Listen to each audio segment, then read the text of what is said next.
Қазағым қал жағдайың қалай қазір, көз жүгіртіп қарашы маңайға бір. Аллаға мың шүкірлік айтпақ түгіл, тәубеге келе алмай жүр талайлар бар.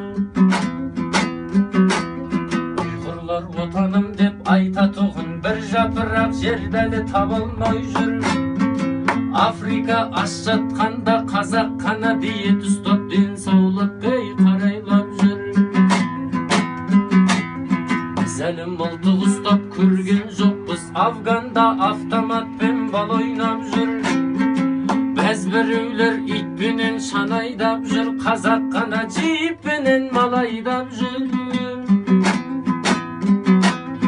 Ожар атқан ұзақ қол бұл күнімді, әрбір атқан таңымды арайландыр. Қазіргі хал жағдайым қалай болса, қияметке дейін де солай қалдыр. Дүркінді өтер бір шіркін бұл күнде, 60 күн атан болғанша бура боп бір күн зіркілді. Ағайын көзің тоям ба, дүниедейдің шіркінге. Ағайын көзің тоям ба,